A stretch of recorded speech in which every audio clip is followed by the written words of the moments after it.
Quero cumprimentar aqui não só os jornalistas, o pessoal da imprensa, mas especialmente aqui o pessoal do Ministério da Justiça e Segurança Pública aqui presente.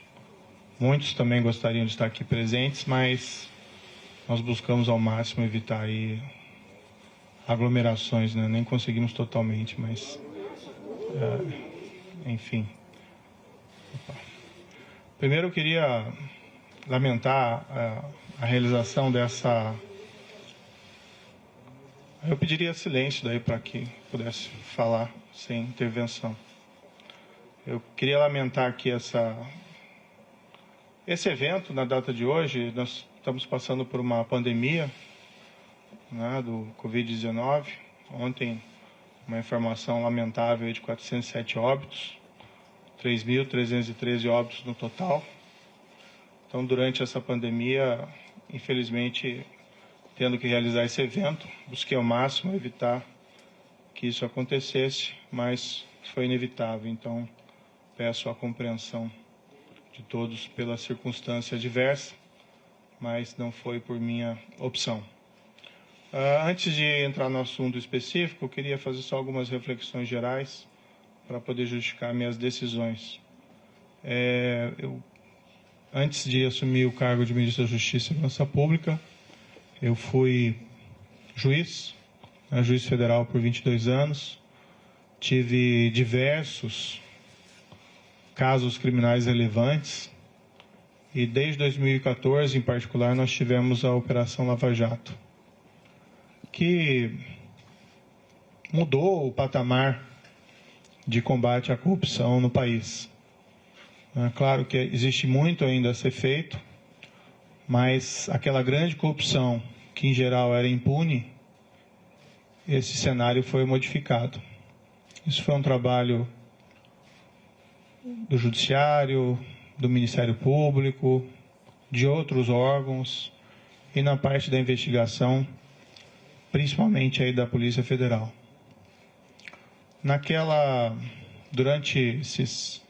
Desde 2014, né, na Lava Jato, a gente sempre tinha uma preocupação constante de uma interferência do Executivo nos trabalhos da investigação. E isso poderia ser feito de diversas formas: troca do diretor-geral, sem que houvesse causa, troca do superintendente. Tivemos, no início da Lava Jato, o superintendente Rosalvo Ferreira, que convidei aqui para o Ministério, fazendo um grande trabalho. Depois foi sucedido pelo superintendente Valeixo, né, também nomeado diretor-geral da Polícia Federal, fazendo também um grande trabalho. Houve essa substituição, mas essa substituição na época foi pela aposentadoria, né, do Dr. Rosalvo. E, enfim, foi garantida a autonomia da Polícia Federal, né, durante esses trabalhos lá de investigação. É certo que o governo da época tinha inúmeros defeitos, né, aqueles crimes gigantescos de corrupção que aconteceram naquela época, mas foi fundamental a manutenção da autonomia da PF para que fosse possível realizar esse trabalho, seja de bom grado ou seja pela pressão da sociedade. Essa autonomia foi mantida, isso permitiu que os resultados fossem alcançados. Isso é até um ilustrativo, né, da importância de garantir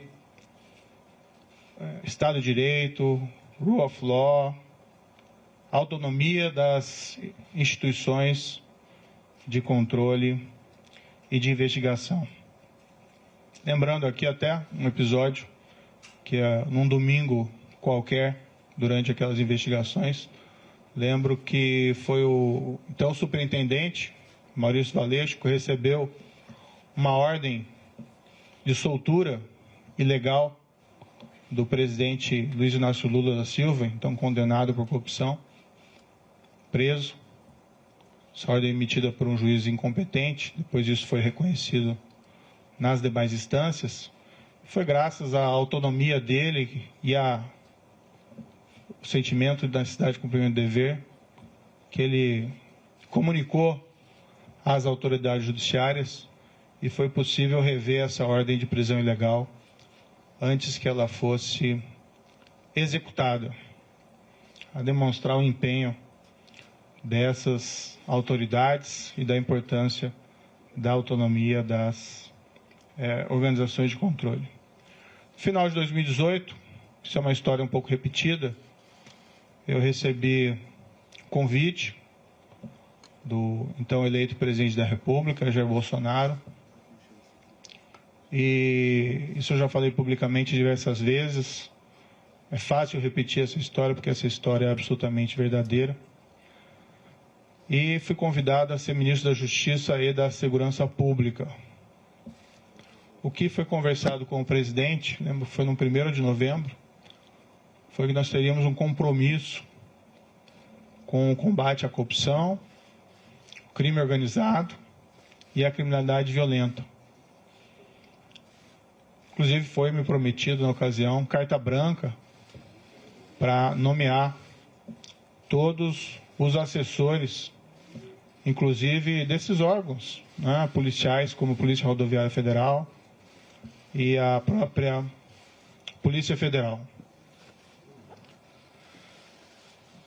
Na ocasião, né, até aproveitando aqui um breve parênteses para desmistificar um dado, foi divulgado equivocadamente por algumas pessoas que eu teria estabelecido como condição para assumir o Ministério da Justiça uma nomeação ao Supremo Tribunal Federal. Nunca houve essa condição, tá? Até porque seria algo de aceitar um cargo de ministro da Justiça pensando em outro. Isso não é da minha natureza.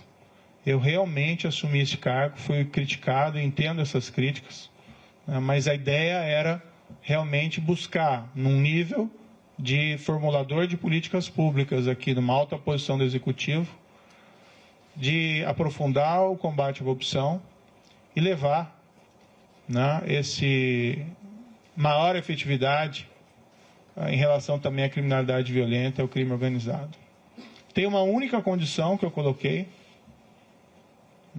não ia revelar, mas agora isso acho que não faz mais sentido manter o segredo. Isso pode ser confirmado tanto pelo presidente como o general Heleno.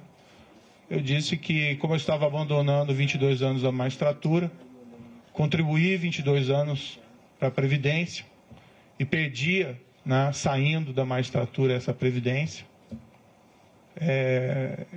Pedi apenas, já que nós íamos ser firmes contra a criminalidade, especialmente a criminalidade organizada, que é muito poderosa, que se algo me acontecesse, né, pedi que a minha família não ficasse desamparada sem uma pensão. Foi a única condição que eu coloquei para assumir essa posição específica no Ministério da Justiça. Permito-me aqui dizer que o presidente concordou com esse compromisso, nem foi uma condição, o combate à corrupção, criminalidade violenta, criminalidade organizada, né? Falou até publicamente que me daria a carta branca.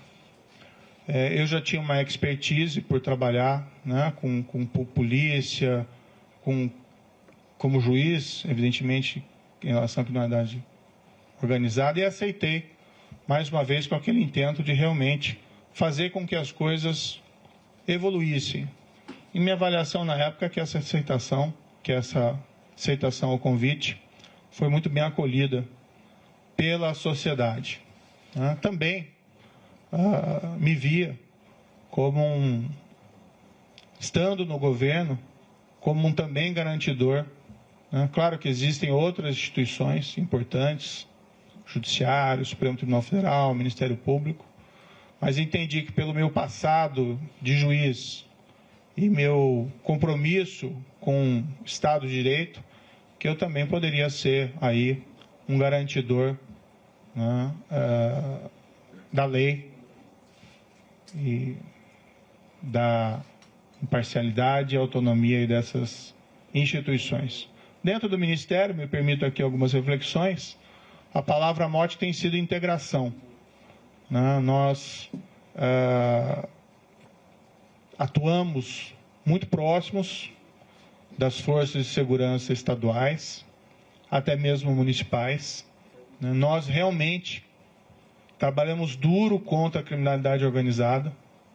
Ouso aqui dizer, claro que tudo isso é sujeito a críticas e segundas opiniões, mas que não houve um combate tão efetivo à criminalidade organizada como houve durante essa gestão do Ministério da Justiça e Segurança Pública, trabalhando não contra, mas com os governos estaduais. Tivemos o caso, por exemplo, da transferência e isolamento das lideranças do PCC. Tivemos recentemente a prisão do maior autoridade do PCC em liberdade, 20 anos foragido no exterior, graças a um trabalho de investigação eficiente da Polícia Federal.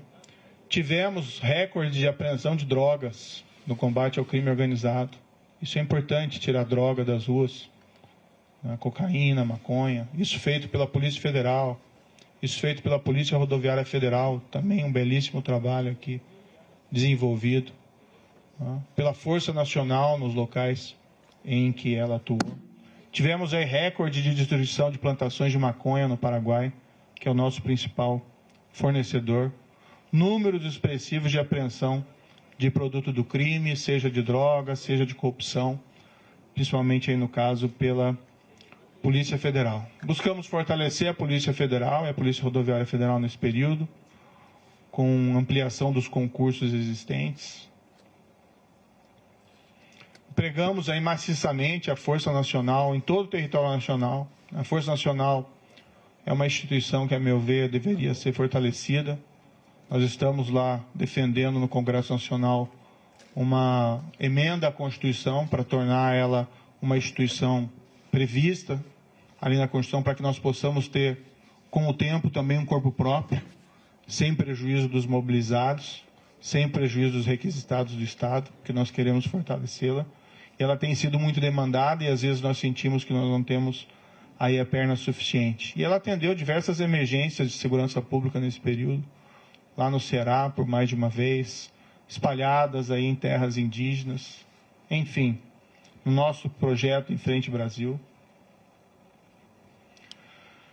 Nós criamos o CEOP, Secretaria de Operações Integradas, até nessa linha de fortalecer a integração.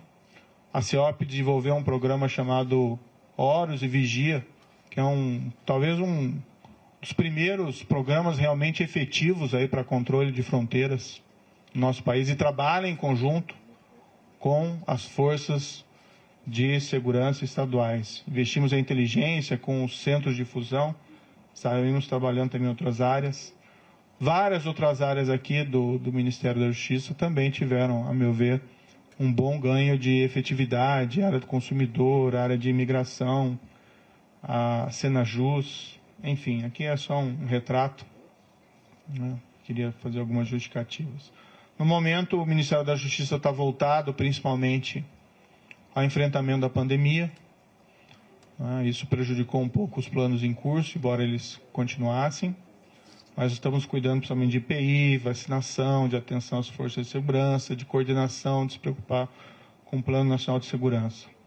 Enquanto o COAF esteve no Ministério da Justiça, e eu não pedi que o COAF viesse, mas foi proposto que ele fosse colocado na estrutura do Ministério da Justiça, nós os fortalecemos. Depois ele acabou sendo transferido para outros órgãos. Até onde tem presente a estrutura fortalecida se manteve. Acho que isso é muito positivo. Também é um órgão de inteligência importantíssimo, que nós devíamos, inclusive, aumentar a sua estrutura e melhorar o seu funcionamento. Tivemos aí o projeto de lei anticrime, que foi a principal mudança legislativa durante o nosso período de gestão. Várias alterações, facilitação também de venda de drogas. O DEPEN fez um trabalho também fantástico aqui no Ministério Público, também a Senad. Desculpe aqui um pouco cansativo todas essas reflexões. O projeto de lei anticrime poderia ter avanços maiores, infelizmente não foi aprovado em sua totalidade, mas ainda assim, na minha avaliação, ele representou um grande balanço. E eu lembro aqui, num dos primeiros projetos que nós fizemos no Ministério da Justiça, logo no início, foi uma campanha motivacional, né, para os servidores. E o tema era faça a coisa certa sempre. Então, esse sempre foi o mote, sempre foi a palavra, a frase de ordem do Ministério da Justiça e da Segurança Pública. Faça a coisa certa, não importa as circunstâncias, arque com as consequências, isso faz parte.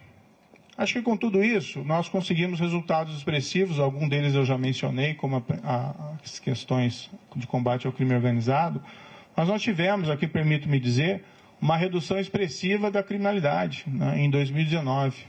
Tudo bem, já tinha uma queda em 2018, mas em 2019 nós tivemos uma queda em percentuais sem precedentes históricos, né, menos 19% de assassinatos.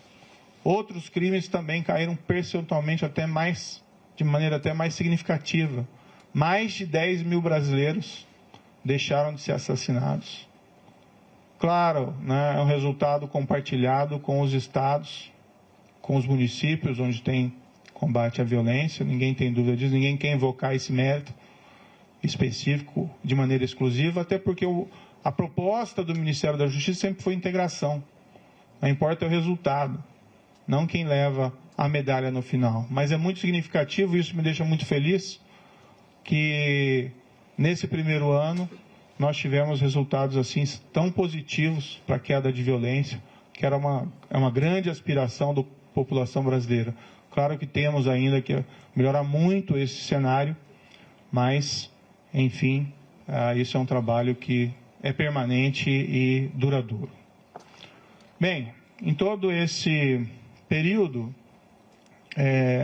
tive apoio, né, do presidente Jair Bolsonaro em vários desses projetos, outros nem tanto, mas a partir do segundo semestre do ano passado, passou a haver uma insistência do presidente da troca do comando da Polícia Federal.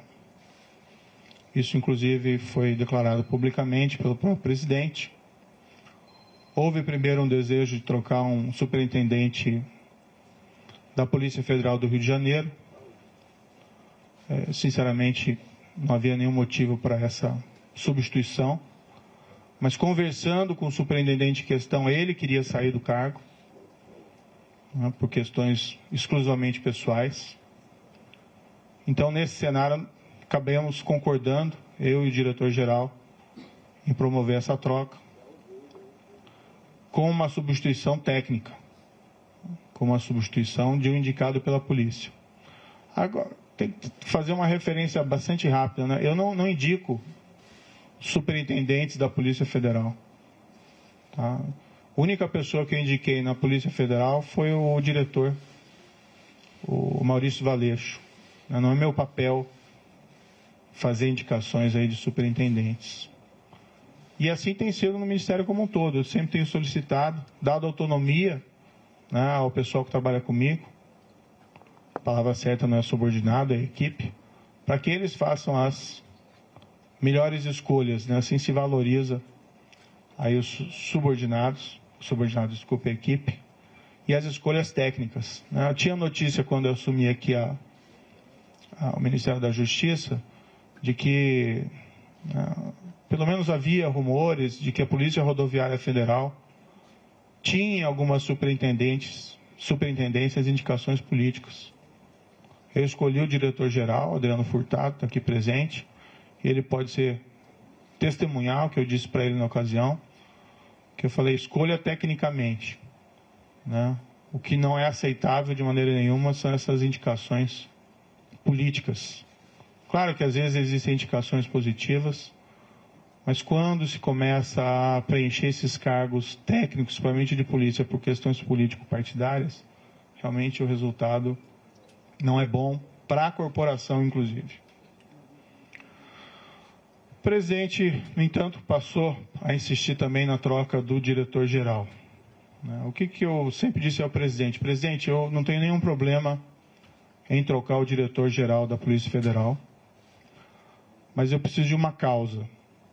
E uma causa normalmente relacionada há uma insuficiência de desempenho, um erro grave. E, no entanto, o que eu vi, né, durante todo esse período, e até pelo histórico do próprio diretor-geral, que é um trabalho bem feito, né? Várias dessas operações importantes, combate ao crime organizado, operações também de combate à corrupção que foram relevantes, poderiam ter até mais operações, né? Mas normalmente essas operações elas maturam durante algum tempo. E ano passado, em particular, nós ficamos aí 4 meses sem poder movimentar inquéritos envolvendo lavagem de dinheiro, né, por uma decisão judicial. Isso também prejudicou um pouco os trabalhos. Mas o trabalho vinha sendo feito e até a queda dessas estatísticas criminais é um indicador relevante de que o trabalho estava sendo positivo.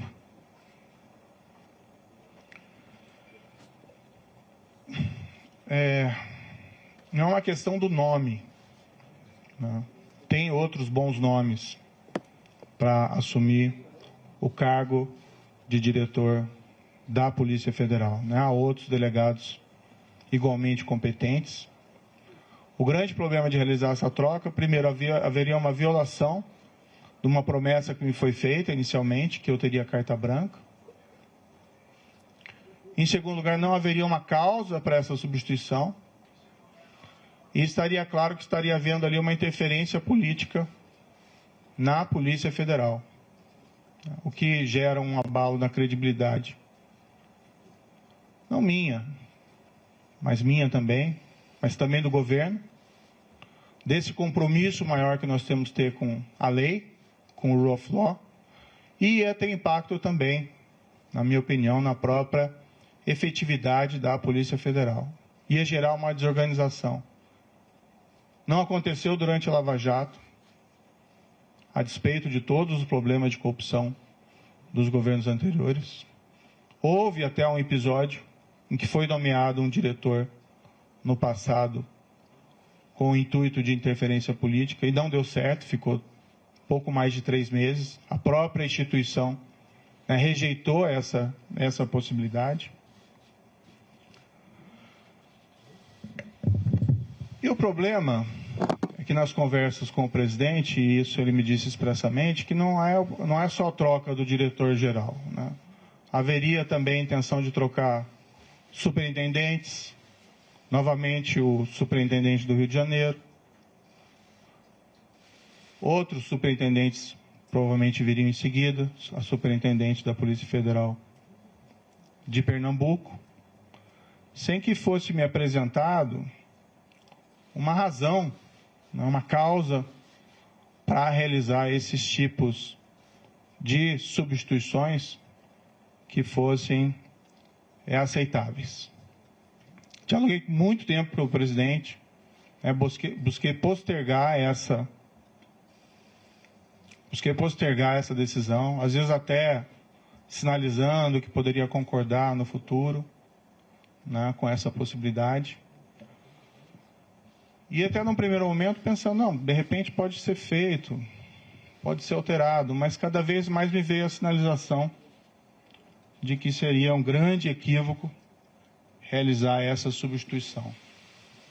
Ontem, né, conversei com o presidente, houve essa insistência do presidente, né, falei ao presidente que seria uma interferência política, ele disse que seria mesmo, né.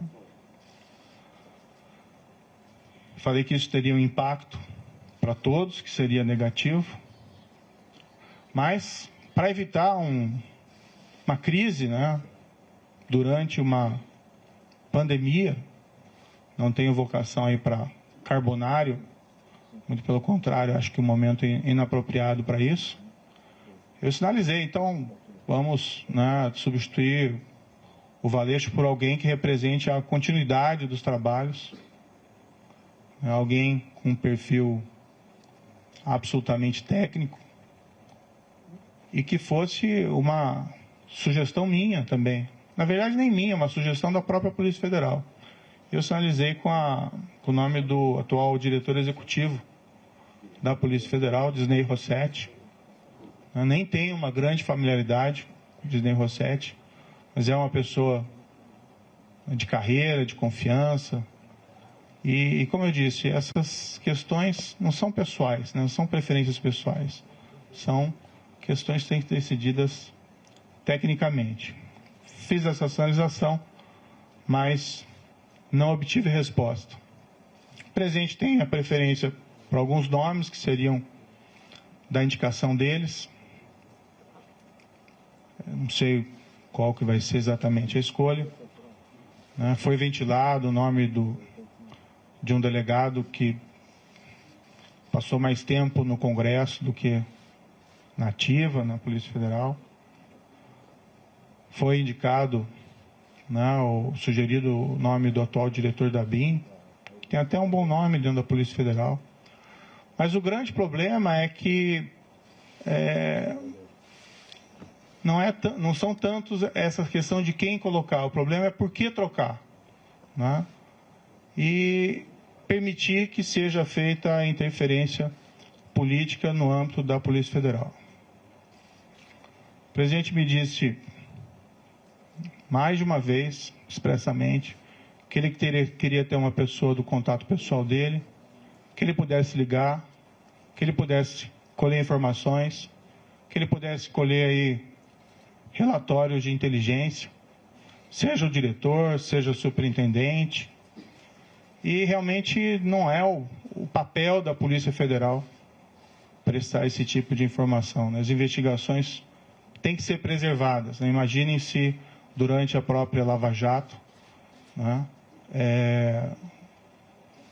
o ministro, o diretor-geral, o presidente, então presidente Dilma, o ex-presidente Luiz ficasse ligando para o superintendente em Curitiba para colher informações sobre as investigações em andamento. Então, a autonomia da Polícia Federal, como um respeito aí à autonomia da aplicação da lei,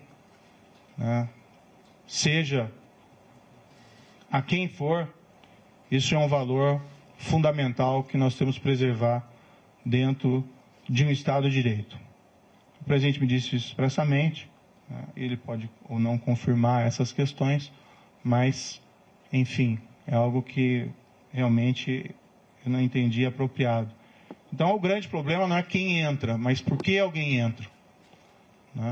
E se esse alguém, sendo da corporação, aceitando substituição do atual diretor-geral, com o impacto que isso vai ter na corporação, não conseguiu dizer não para o presidente, uma proposta dessa espécie, eu fico na dúvida se vai conseguir dizer não em relação a outros temas. Há uma possibilidade que se afirme que o Maurício Valeixo gostaria de sair, mas isso não é totalmente verdadeiro. O ápice da carreira de qualquer policial federal, delegado da Polícia Federal, é a direção-geral da Polícia Federal. E ele entrou com uma missão. Claro que, depois de tantas pressões para que ele saísse, ele de fato até manifestou a mim, olha, talvez seja melhor eu sair para diminuir essa cisma, e nós conseguimos realizar uma substituição aqui adequada. Eu sairia para uma adjudância ou para outro cargo, mas nunca isso voluntariamente, sim decorrente dessa pressão, que a meu ver não é aí apropriada. E o grande problema, uma substituição que seja orientada aí por causas, que possam ser sustentadas, não haveria aí nenhum problema específico. O presidente também me informou que tinha preocupação com inquéritos em curso no Supremo Tribunal Federal e que a troca também seria oportuna da Polícia Federal por esse motivo. Também não é uma razão que justifique a substituição, até algo que gera uma grande preocupação. Enfim, eu, né, sinto que eu tenho o dever de tentar proteger a instituição, a Polícia Federal. E por todos esses motivos, ainda busquei uma solução alternativa, né, para tentar evitar aí uma crise política durante uma pandemia. Acho que o foco deveria ser o combate à pandemia, mas entendi que eu não podia aí deixar de lado esse meu compromisso com o Estado de Direito.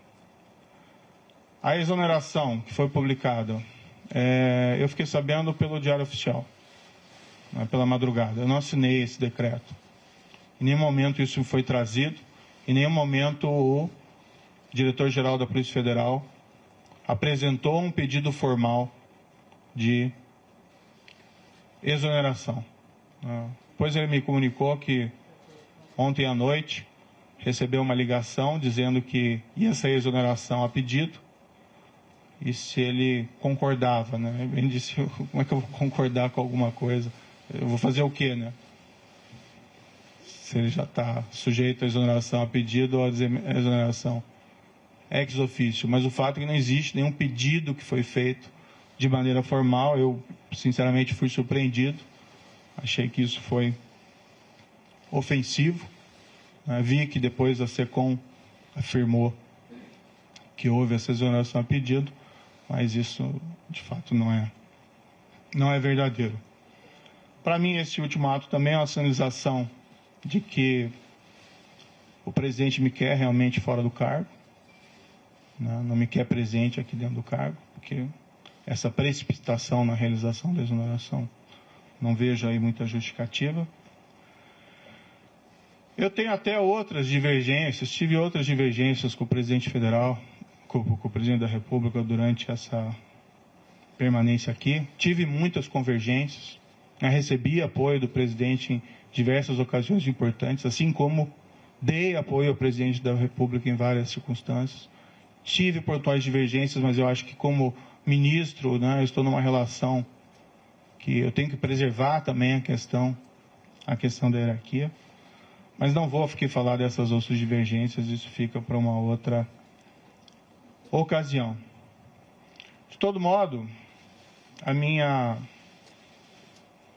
meu entendimento foi que eu não tinha como aceitar essa substituição. Há uma questão envolvida também da minha biografia como juiz, de respeito à lei, ao Estado de Direito, à impessoalidade, né, no trato das coisas com o governo. E eu vivenciei isso durante a Lava Jato. Seria ali um tiro da Lava Jato se houvesse substituição de delegados, superintendentes naquela ocasião. Então eu não me senti confortável. Tenho que preservar, né, a minha biografia, mas acima de tudo eu tenho que preservar o compromisso, que foi o compromisso que eu assumi inicialmente com o próprio presidente, que nós seríamos aí firmes no combate à corrupção, crime organizado e criminalidade violenta. E um pressuposto necessário para isso, né, é que nós temos que garantir aí o respeito à lei, a própria autonomia da Polícia Federal contra interferências políticas. Certo, o presidente indica, ele tem essa competência, ele indica o diretor-geral, mas ele assumiu um compromisso comigo inicial de que seria uma escolha técnica, que eu faria essa escolha, e o trabalho vem sendo realizado. Poderia ser alterado o diretor-geral, desde que eu tivesse uma causa consistente. Não tendo uma causa consistente e percebendo que essa interferência política pode levar a relações impróprias entre o diretor-geral, entre os superintendentes, com o presidente da República, é algo que realmente eu não posso concordar.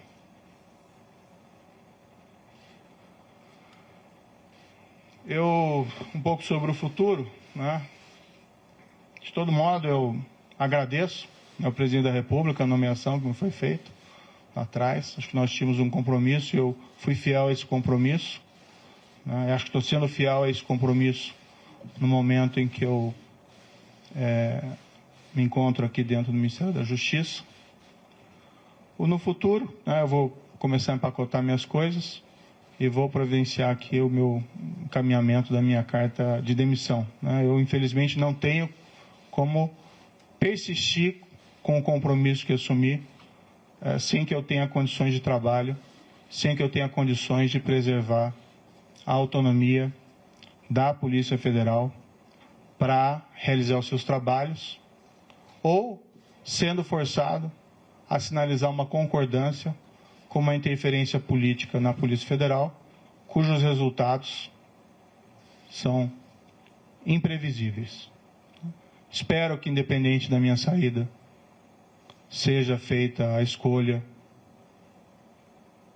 de ou até, né, quem sabe, a própria manutenção do diretor-geral atual, já que o pedido de exoneração não existe, mas não havendo essa possibilidade, que seja feita uma escolha técnica, sem preferências pessoais, né, que também a instituição, dá para se confiar na Polícia Federal, né? A Polícia Federal tem um histórico, ela vai também resistir a qualquer espécie de interferência política, tenho crença nisso, e que seja indicado alguém que possa realizar um trabalho autônomo, independente, alguém que não concorde, né, em trocar superintendentes ou delegados por motivos não justificados. O meu futuro pessoal, após isso, né, eu abandonei esses 22 anos de magistratura, infelizmente é um caminho sem volta, né, mas quando eu assumi, eu sabia dos riscos, vou descansar um pouco, né. Nesses 22 anos foram muito trabalho, em especial durante todo esse período da Lava Jato, eu praticamente não tive descanso, e nem durante o exercício do cargo de ministro da Justiça e Segurança Pública. Vou procurar, né, mais adiante um emprego, não enriqueci, né, no serviço público, nem como magistrado, nem como ministro. E quero dizer que, independentemente de onde eu esteja, eu sempre vou estar à disposição do país para ajudar, o que quer que seja, se eu puder ajudar nesse período da pandemia com outras atitudes. Mas, enfim, sempre respeitando o mandamento do Ministério da Justiça e Segurança Pública nessa gestão, que é fazer a coisa certa sempre. Muito obrigado.